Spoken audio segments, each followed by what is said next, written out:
Hello and welcome. We're really excited to have everyone here today for the second in our 6-session series, Day 1 and Beyond, which will take you through a series of topics and activities related to building out on Oracle Cloud. For those of you who are new or maybe new to our events, we're hosted on the Cloud Customer Connect, our Oracle community forums for end users. You'll see links throughout the presentation today within the chat that will lead you to the CCC forums. And we invite you to create a free account, join in discussions, and look for upcoming events on all kinds of topics. I'm Mary Hess, a program manager within the OCI go-to-market team. And today I'm joined by Larry Beausoleil, Cloud Engineering's Senior Enablement Manager. Whew, that's a mouthful. And Jeremy Walker, Master Principal Cloud Architect. And today they'll be focusing on a technical quick start to kick off your knowledge of the OCI console and services. Before I hand things over to our presenters, I'd like to run a very quick poll for you all. So I'm launching that right now. So if you can give your answers, I'll keep going.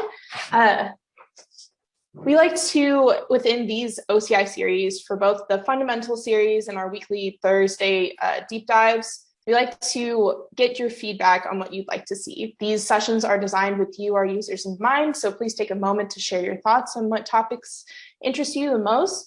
Speaking of which, we actually have a second event this week, this Thursday, July 29th. Jim Smith will be joining us for our session on vulnerability scanning service, which is a simple on by default prescriptive and free scanning service that integrates into what you're already doing on OCI. I'll drop a link to the registration page in the chat, and I hope that you guys will be able to join that one. So let me drop that in real fast. Oops. There it is. I'm going to go ahead and end this poll. Thank you so much. I'm also going to drop a link to a survey that we're running with our OCI customers. Your opinions are very important to us, and we greatly appreciate you taking 1 to 2 minutes of your time to provide us with your feedback about your experience. So I'm going to go ahead and drop that in right now. All right, and thank you. So a quick reminder for today's session, we encourage you to use the Q&A window at the bottom of your screen for any questions during the presentation. We'll be recording today's session, so if your colleagues were unable to make it, we'll be posting the replay, and I'll add the links in the chat for that as well. So that's enough from me. So now I'm going to hand it over to Larry and Jeremy. Awesome, thanks, Mary. Let's go ahead and get started today. Welcome everybody to Day 1 and Beyond, our technical quick start portion. This is where we're going to talk about quantum physics, and we're going to actually kick off a poll here a little bit so we can kind of get a feel of the audience and discuss some of our specific topics with you. While you're doing that poll, hey Jeremy. Why did the PowerPoint cross the road? Oh my goodness. We're starting like this, really? Okay. Why did the PowerPoint cross the road? To get to the next slide. Oh my goodness. Oh my goodness.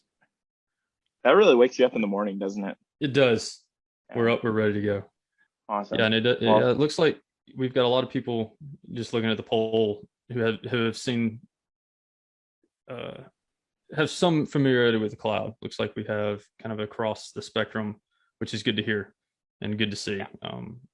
Hopefully we'll introduce something new today, and hope through this series you'll learn something you didn't know previous, or at least get a good laugh at our expense. That's the hope. That's the dream. Yep. All right, well, I'm going to go ahead and end this poll here, and we're going to go ahead and get started. So like Mary was saying, my name's Larry Beausoleil. I'm a senior enablement manager here at Oracle. I'm joined today with Jeremy Walker. And Jeremy, what is it you do on a day-to-day?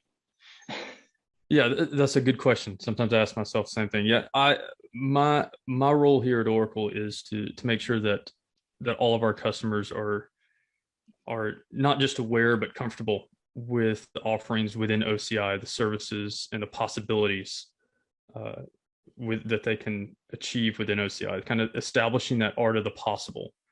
A lot of times there's that misconception that Oracle is just for Oracle. What we hope to show and really demonstrate is that Oracle is for all of your workloads, for non-Oracle, for open source. I mean, we have Java and MySQL, one of the best open source platforms and open source tools available. And so we're trying to show that through OCI and through its capabilities. So that's mostly what I do, is try to espouse that as a known fact more, because a lot of times Oracle is just Oracle, but it's not. It's so much more. Definitely. Yeah, let's so brief agenda for some of the stuff we're going to talk about today with Jeremy and myself is Oracle Cloud Infrastructure Overview. We're going to pop into the console as we kind of progress. One of the things that we don't want to do is have so much time in the slide deck. We want to actually show you what the console looks like, show you how to deploy some of these features. So just kind of brief things. So if you joined us in our first initiation of this series, we covered the fact that Oracle Cloud has a complete offering, a complete stack. And this is going to give us our developer services, our application services, analytics, governance, and administration. Got to make sure you drink coffee before you talk through some of this stuff. Data and AI, databases, core infrastructure, and we also have a few different ways that you can actually deploy regions. And so we have, commercial regions that you can deploy into, gov regions, cloud at customer, multi-cloud, hybrid, migration. Like we cover all of those bases to really make sure that you can do what you want to solve the problems you have, or migrate these solutions, or whatever you want to do, you can do it. One of the things that we like to talk about and bring up as a continuation in this series is going to talk about the shared responsibility model, kind of the understanding of security when it comes to the cloud. When we migrate from an on-prem scenario to a cloud scenario, or from another cloud vendor to Oracle, these are things that you want to keep in mind, that we have SLAs around our infrastructure. We make sure that we have a good security and compliance model, but this is not only on Oracle side, but this is also on the customer side to make sure that this is implemented correctly. And through this series, we're going to continue on. Now, we did talk briefly about Oracle Cloud Infrastructure, where it's kind of at in the last, in our first series, our first video. This is the current, commercial, the planned and government regions. So you can kind of see where they see where they sit. And once those get launched, then you'll be able to subscribe to those.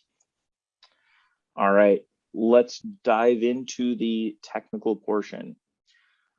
So for the technical quick start, we really want to focus on the foundational building blocks of what a region looks like, what's in the availability domain, and then how do we build on top of that? So Jeremy, if I have a couple instances, how do I make sure that they're deployed? Do I have to worry about deploying them in each fault domain? And what's a fault domain actually give me in an availability domain?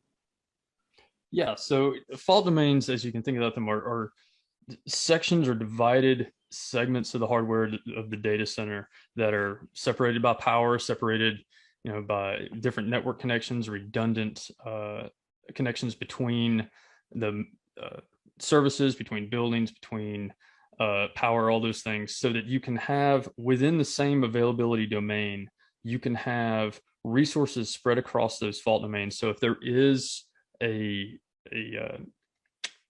something goes wrong on the infrastructure, something happens and brings down one of those segments, either power or network, it doesn't bring down the whole domain. It doesn't bring down your whole application. It doesn't bring down the appliance. And so you're still able to operate. You're still able to serve customers. So it's really important, like you said, to make sure that if you you have the ability within your application to scale and to be available, highly available across in multiple instances, multiple data points, to spread those across those fault domains so that you add that extra layer of availability to your application. So when we're looking at this, so in some of these regions, we have Phoenix, we have London, Frankfurt. Jeremy, do all our regions have 3 ADs? And is that something I should be concerned about as I'm building this? So all of the ones in North America tend to have 3 availability domains, but across like the map you showed in the slide earlier, not every region does have those 3 availability domains.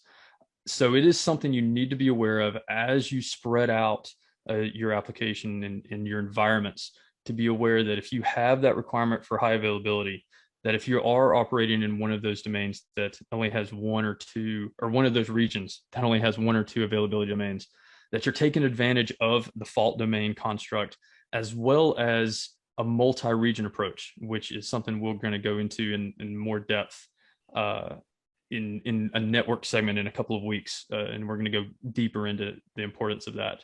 But just at a high level, yes, you need to be aware of where you are and then what the requirements are to maintain that high availability across those across availability domains, across fault domains within the region that you're operating. Awesome, thank you. All right. So now that we know kind of the core backbone that's happening here, the first piece that we're going to cover on is governance and management. And this kind of coincides with our security portion, understanding identity and access management, audits, monitoring. And so for the use cases, so manage users, access, and policies, this is going to coincide with identity and access management. We can see what's happening in the account. So everything that's happening in the console, or if you're using CLI, SDK, if it is making an API call, you'll be able to actually see what's happening in the account, who did what at what time, what service acted upon what at what time. And we can actually pull that information. And then we can have this monitoring service set up so that we can see and create custom alarms, custom alerts. And there's more, when we get into more of a deep dive into the alerting and monitoring portion of this, that's where we really can dive into the fact that you can push logs from your instances. You can push logs from some of your services so you can have more granular control. So I'm going to pop over to this. We're going to talk about identity and access management. And Jeremy, if you're ready, after we go through this real quick, can I throw it over to you in the console, and we're going to kind of walk through this, these users and this portion piece where it fits in the console? Oh yeah, bring it on. All right, awesome.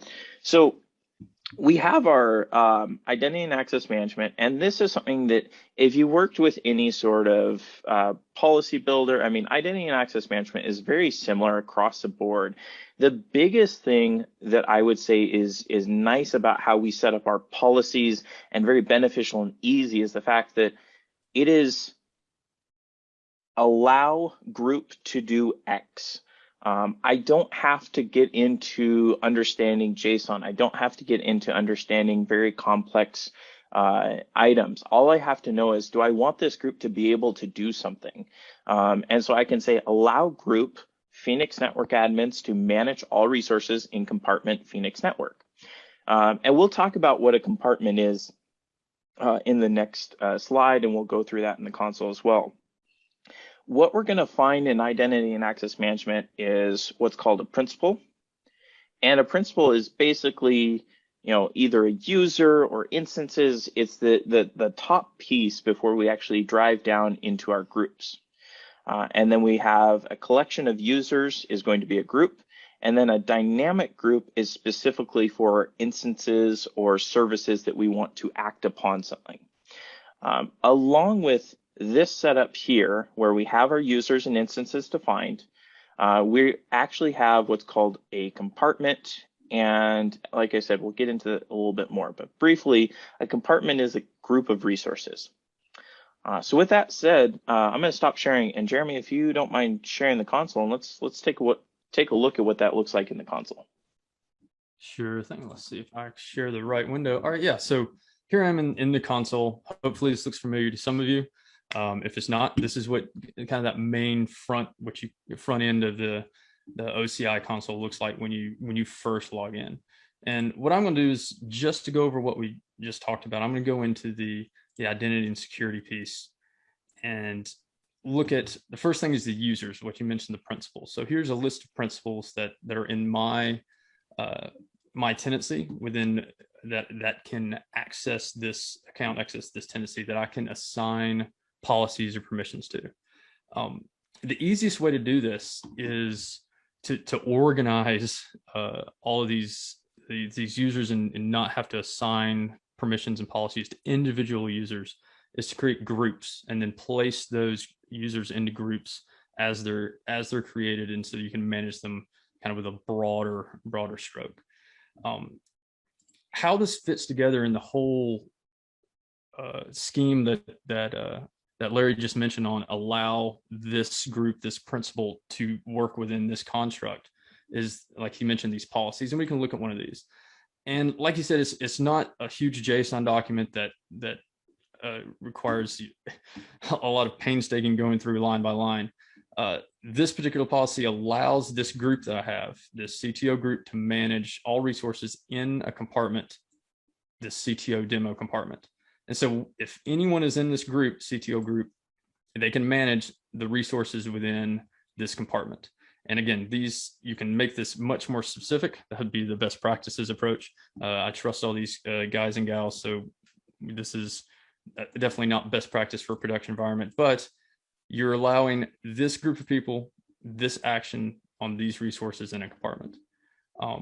The other piece that's really interesting is this concept of dynamic groups, which was mentioned, where it allows instances and resources to come and go through scaling or what have you dynamically, and those permissions to be carried and inherited as they join this group. So if I just click on this particular one, it shows that all instances within this compartment will be assigned to this dynamic group. And so this could be useful if there's a logging service or an AD or some sort of shared instance, or maybe a CI/CD pipeline resource that all the instances in this compartment need access to. They can inherit this automatically as they qualify for these, they meet these requirements to join. The other piece is the federation, and this is something that I failed to do in this tenancy, and Larry was going to bring up, is how the federation identity provider of this IFCS, or Oracle Identity Cloud, Oracle Identity Cloud Service, which it allows you to easily flow between services, flow within products within Oracle, just through having this federation. So it logs in for you. I need to go through and do this. We may actually set this up in a subsequent talk or special, because that's something I need to do, and I probably need to know a bit more about how to do it. And Jeremy, the main reason we want to talk about IDCS here is just so that you're aware on the call that identity and access management, what Jeremy was just walking through, the users groups, dynamic groups, policies, all of those portions, that's built in when you launch your tenancy. If there are certain services you want to access, like Oracle Analytics Cloud or some of the other services, this will require setting up IDCS, or the Oracle Cloud service, federation service, basically. So if we click on that, that's something that when you click on it, it meshes very nicely with IAM, because the policies and everything are basically, I'm giving permissions and then I have a policy. So if you've done federation in the past, this is something that you can set up. So, but that is definitely a deeper topic that we will cover in a later part of this series. But just wanted to highlight it, as if you're going to something and it's like, hey, you need this set up, it's because IDCS works with some of our other features or expanded features inside of the cloud.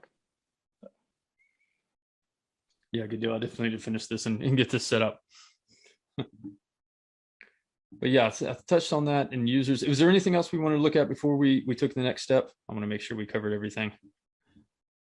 let me pop over to the slides. We'll do compartments, and then we'll come back into the console real quick.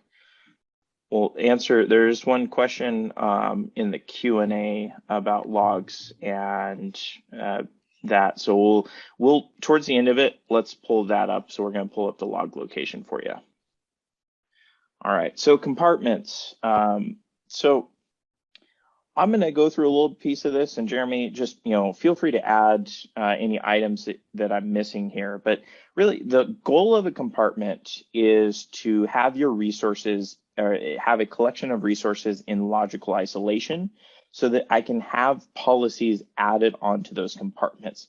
I can have policies above the compartment or inside of the compartment to really have that granular control and security around it. Now, something to keep in mind when we talk about compartments, this is a global construct. And so if I'm in Phoenix and I create a compartment, that compartment is global. Now I can create a policy that will only allow users to launch inside of that particular region. I can also, we briefly kind of talked about quota policies, but we can also have that governance piece of quota policies where we can actually create a quota policy to limit to one region as well. But the compartment is designed so we have a logical collection of resources. So Jeremy, do you want to pop in the console, kind of show where compartments are, and we'll kind of build one out, and you can add a couple of pieces that I may have missed in this portion. Sure thing. Yeah, let me get this back real quick. Yeah, and the thing about compartments is they really are just a construct that protects and surrounds resources, users, permissions, to allow for really that extra level of security for not just infrastructure, not just resources, but for the enterprise and applications as a whole. So yeah, if I just go in and create a compartment, there's a level, the level that you put this compartment directly correlates with how those permissions are inherited for parent compartments and how they can be ascribed permissions to lower level compartments. So if I have my CTO demo here, and this can be my parent compartment, and I name it something along the lines of, let's see here, a day one demo.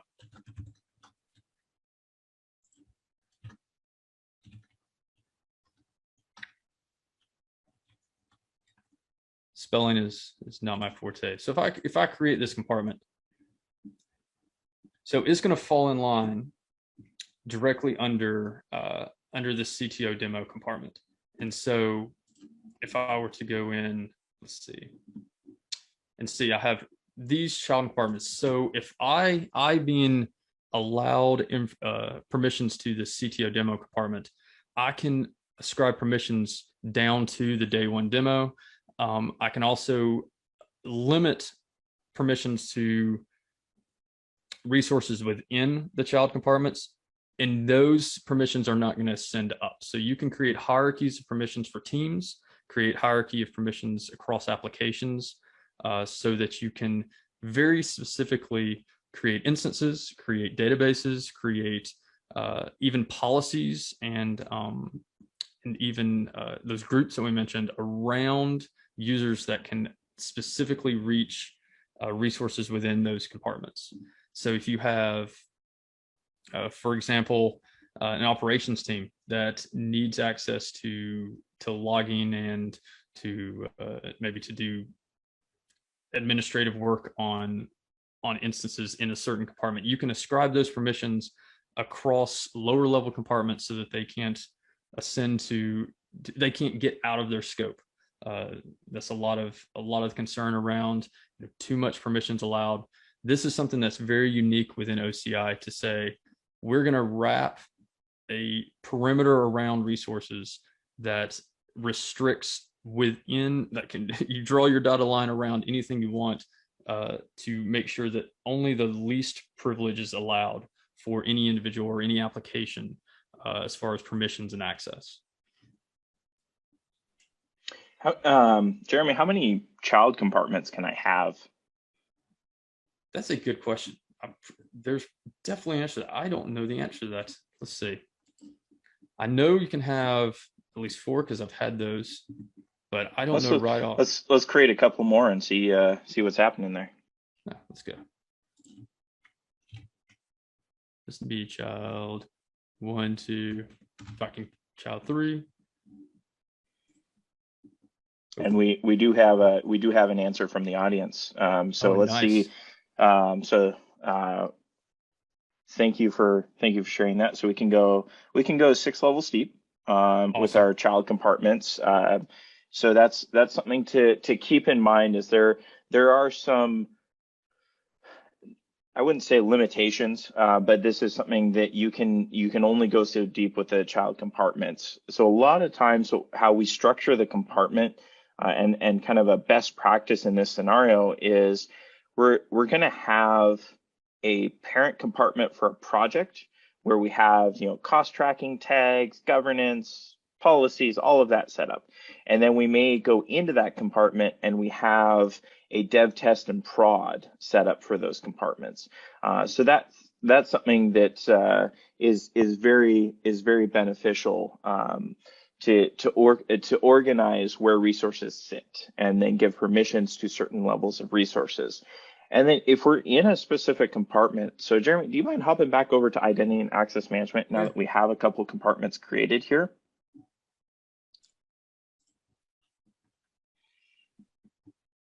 So let's, if we go to policies there. Yeah. So go back 1 second. Now that we have the policies kind of popping up here, so go to users. Okay. So one of the things that I want to make everybody kind of aware as we kind of look at this, so users is a global construct. Groups, if we click on groups, that's going to show up as a global construct. So you'll notice that it doesn't actually give us an option to filter down for a specific compartment. When we get to dynamic groups, this is another one that's actually going to keep us at this level where we don't have specific compartments. And then we go to policies. When we click on policies, this is something that drops us down to being able to select the compartment level. So we can actually be very granular on where that policy actually sits. So I may want to give someone access inside of a compartment, but I don't want to give that individual access above the compartment. So that's something to keep in mind. We'll definitely talk deeper on that topic, especially when we get into our security conversation. So we have our security quick start that's going to be later on in the series. But just want to make you aware of this gives you very granular controls and making sure that individuals only have permissions to what they need at the time. Because when we move to the cloud, security is crucial. And I will be saying security throughout this entire series. Even with all of the capabilities that we provide, we still have to make sure that this is implemented. But you can build it, it gives a quick policy builder, and then we can lock this down to specific compartments. So if we just say, let's say on that drop down, go to the policy use case after you name it. And let's go ahead, compartment management. There we go. And let compartment admins manage the compartment. And then we can select our group and we can say CTO group, and then we can say location. And so like location for this, we can say a specific compartment that they're allowed to manage. And this builds out the policy statement, and our policies work in a way that it's an allow statement. We can create conditions so that we can filter down. Any other items you want to add there, Jeremy? Nope, other than following the directions. There we go. Yep, put the description in, should be able to create. Yeah, and then it allows for that, like we mentioned, that kind of really granular scale of permissions without having to get all up in like the JSON weeds or all up in a bunch of text. It just really lays it out pretty clearly on what's allowed to do what. Yeah, definitely. The only thing that I would recommend as a best practice is when we create these policies, we add tags. And that's something that we'll get into in our operations portion. We'll talk more about tags and automating the tag process.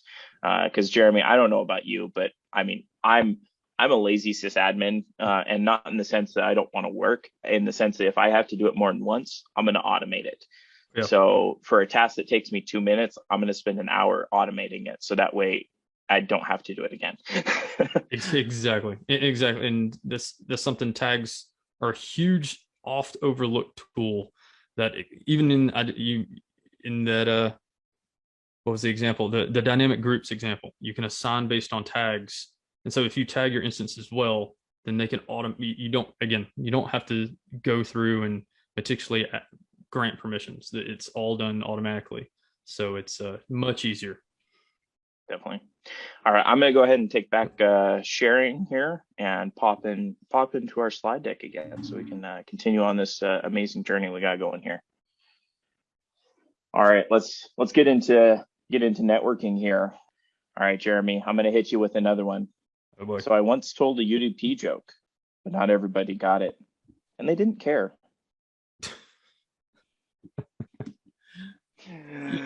UDP packet jokes are always funny. Protocol. They are. Oh yeah. Yeah. All right. So in networking, so we do have a networking quick start, but I do want to start off in talking about it. What are the building blocks for networking? So network security controls, that goes into our virtual cloud network. Our virtual cloud network is going to be basically a replication or a continuation of on-prem. So if you have, let's say a 192.168.1.1 and you have a /24 side range, we could build that out in our VCN. Now, if you have that on-prem with a 192.168 network, we're going to want to change that up a little bit. So if you want to connect to on-prem, because Jeremy, what's that going to cause? That might cause us some issues if we have the same network block. Yes, yeah, conflicts as well as scaling outside of that set range. That's why a lot of what you see, especially in cloud, and what should be in most enterprises is the 10 block, maybe a few, 164 every once in a while if it's purely internal. Yeah, but most of what you're going to see is the 10 block space to give you that room for scaling, to give you that breathing room so that you don't run into those conflicts. Yeah, and it's something that I definitely enjoy a good conversation about CIDR. I like pair CIDRs, Apple CIDRs. Oh, wait, that's wrong type of CIDR in this case.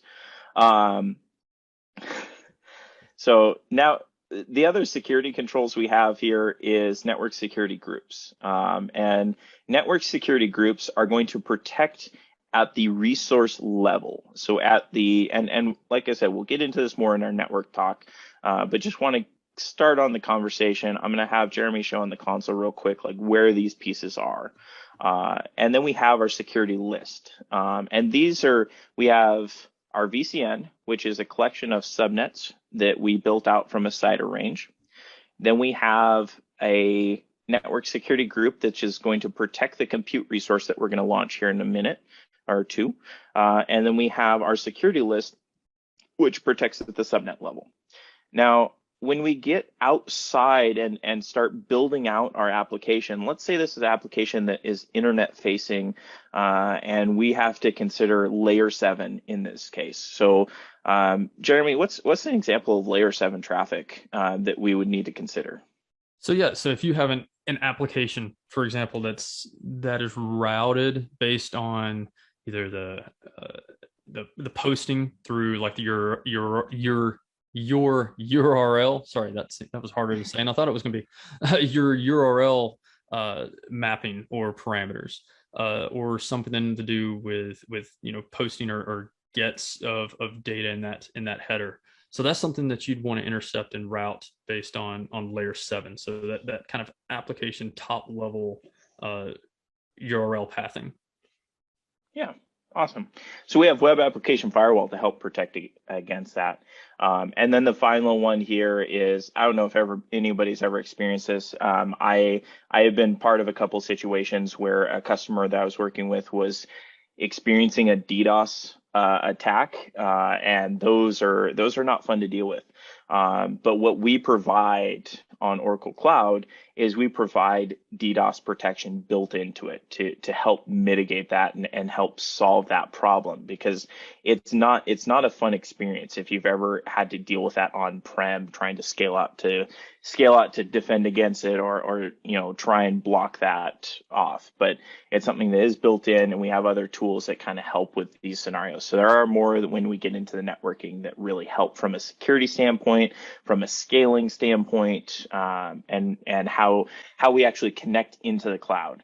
I would say one of the most crucial, the two most crucial topics, I think, in any cloud deployment is security and networking. Because without those two items, you don't have a safe application, and you can't communicate with it. All right, so for compute, we're going to go ahead and hop into the console and show launching a instance real quick and where that sits. But our compute has a few different flavors when we talk about this. So if for use cases like patch management, we do have an OS management service that we'll talk about later on when we get into more deep dive.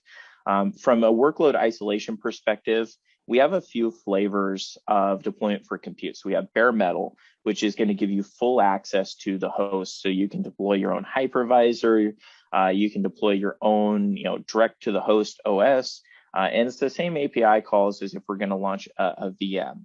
We also have dedicated VM hosts. We have regular VM. It really just depends on what you're trying to do from a build out standpoint, compliance standpoint, security standpoint, performance standpoint.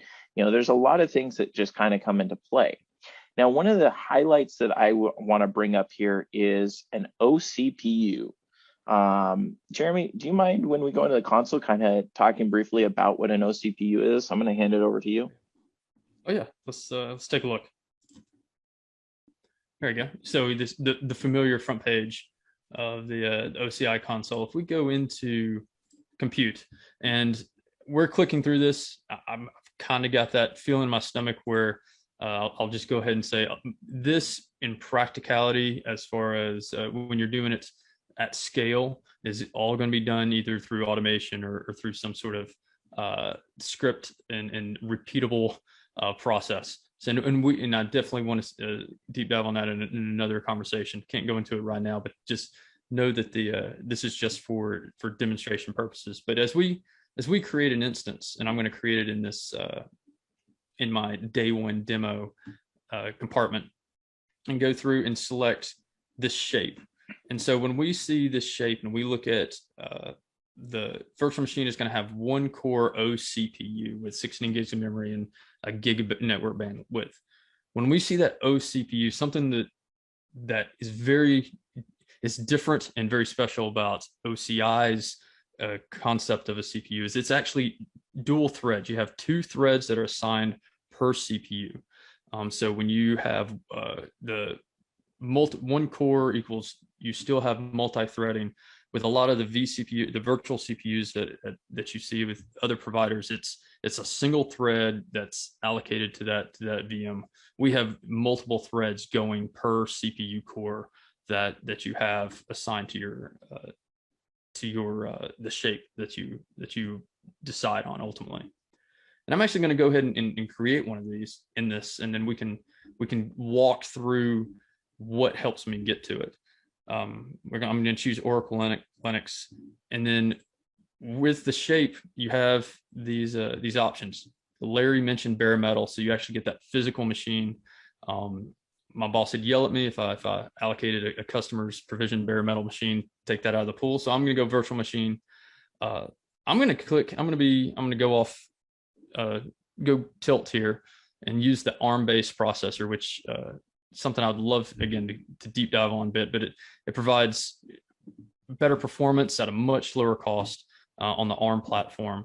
And then we're going to choose the Flex. Now here's where I can decide how many OCPUs that I want. I'm just going to go with the minimum because this is just for demo, and then I'm going to select this shape. And Jeremy, do you mind sliding up a little bit? So we talked about the regions and the availability domains, and getting into the fault domains a little bit. So if you go up a little bit higher on that page, right there. So we talked about the availability domains, and there's different capacity types. And then if you want to be granular and actually choose the fault domain you're in, you can. Now, I'm going to put an asterisk next to that and say, come back and join us on the follow-up series so we can talk more deeply on why you should actually deploy into certain fault domain, a certain fault domain, or have everything deployed there. For this point and kind of a general best practice start, I would just let it choose what fault domain it goes into. So just let's let it choose.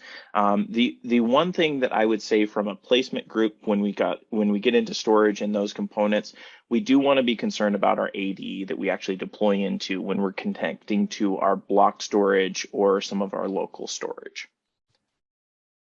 Yeah, exactly. Because there's things like latency. If you're doing high frequency computing, it depends on your workload, definitely, that you want to look at how close do you physically want those machines together. If you're talking, doing machine learning, a lot of transactions, you want those as physically close together as possible. So yeah, that would definitely play into how these decisions are made. We're gonna create a new VPC. A VCN. And then allow the subnet with this CIDR block. We were with all the CIDR jokes earlier. And I'm going to actually bring in a key file here so that I can actually access this. And while you're doing that, so we have a couple different options for the key files there. So we have what you see is like generate key pair for me, upload a key pair that you generate. So if you're using terminal or git bash, or if you have a tool that can generate a key pair, you can upload your own key pair. That's not a problem here. You can paste your public key, or you can just have it with no SSH keys.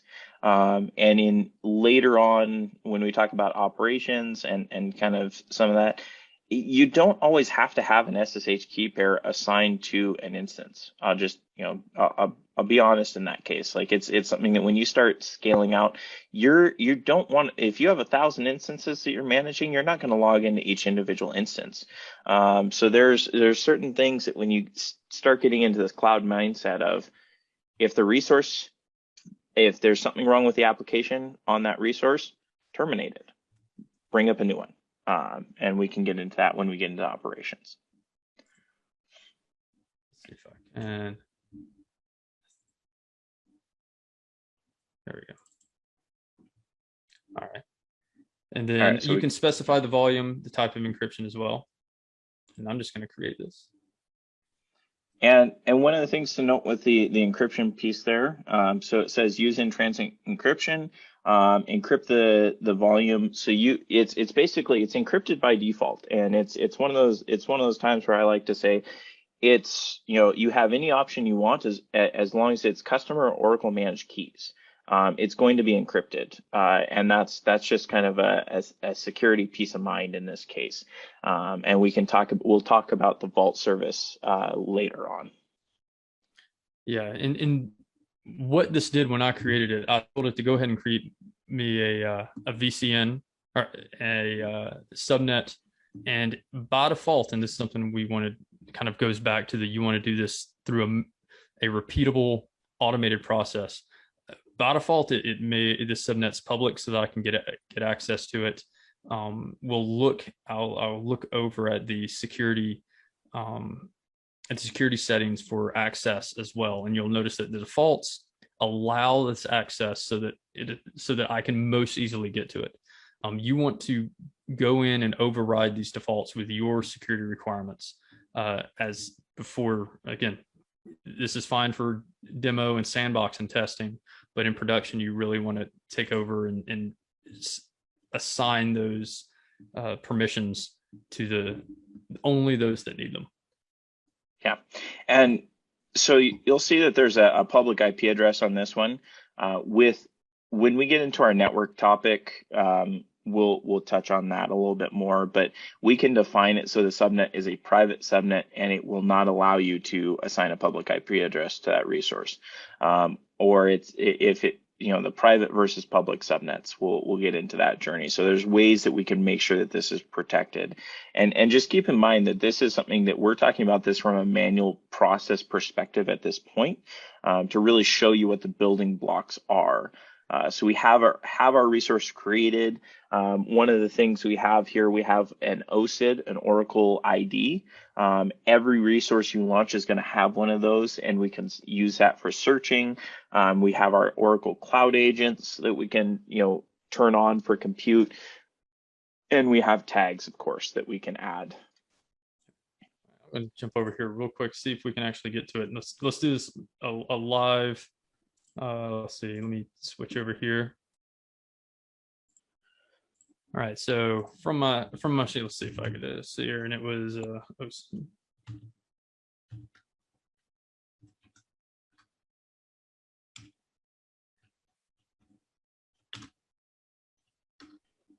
now like my fingerprint.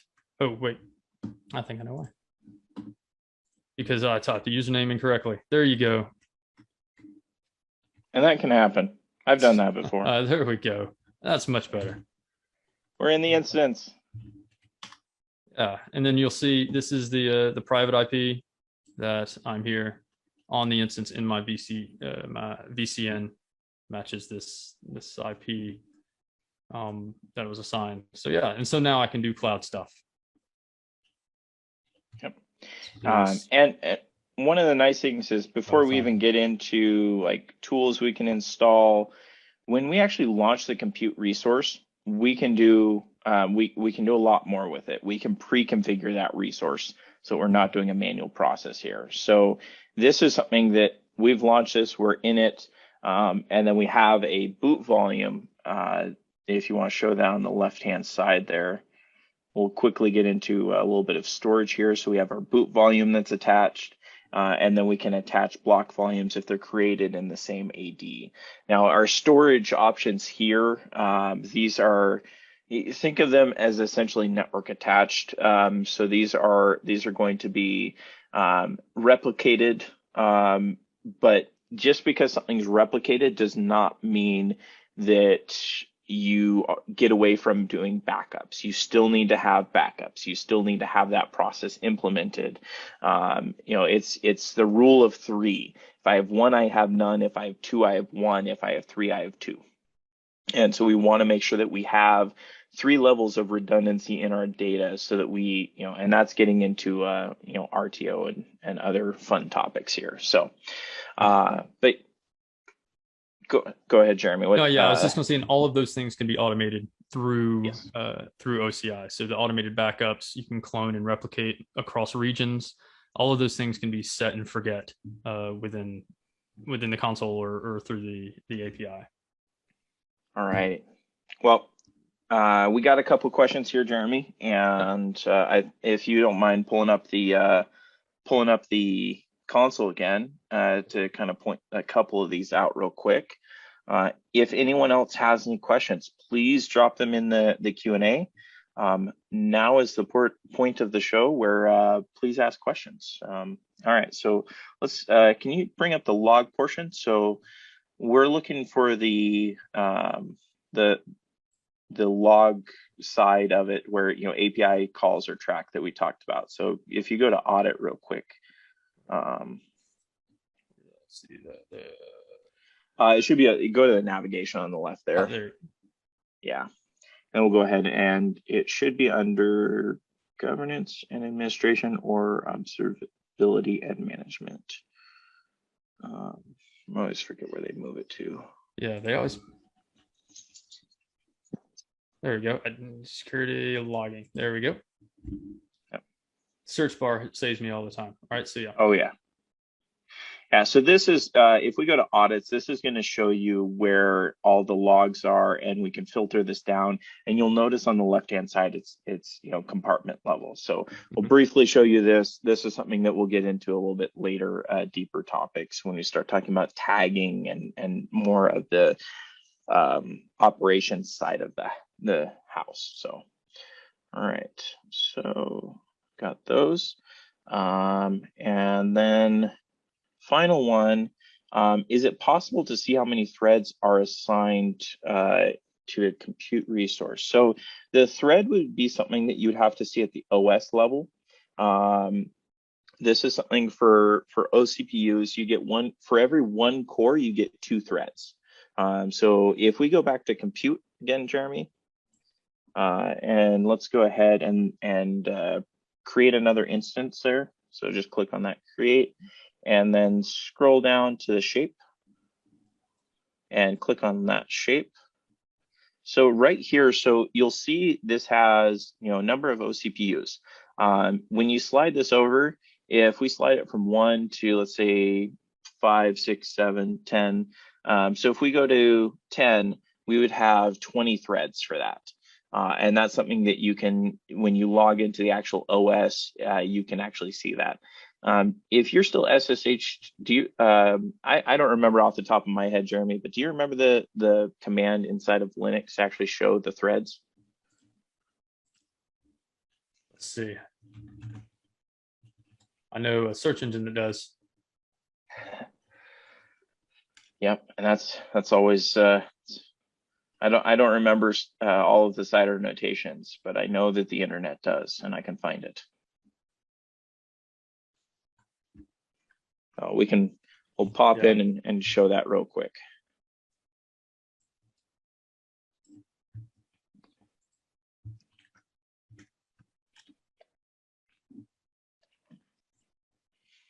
One and 2 PID. Okay, yeah, so this does that. Let me switch to the right screen. Yeah, there we go. So this shows which process is on which threads, I believe, if I remember this correctly. So it's well, maybe not. It's maybe a follow-up. Yeah, we can take it as definitely take it as a follow-up. So my Linux admin history is failing me. Yeah, we'll take that as a follow-up. We got audience participation here. So LS CPU. Let's see if that. LS CPU. Yep. Might be a yeah. There we go. There we go. Here we go. CPU. Threads per core. And this may be that I did because I did the Ampere, the ARM, it's different. I wonder if that's the case. I had to be all cute. Yeah, possibility for the ARM. I would have to confirm that in that's documentation. Using the ARM architecture.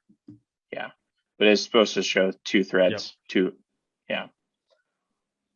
So that's showing CPUs, threads per core. Yep.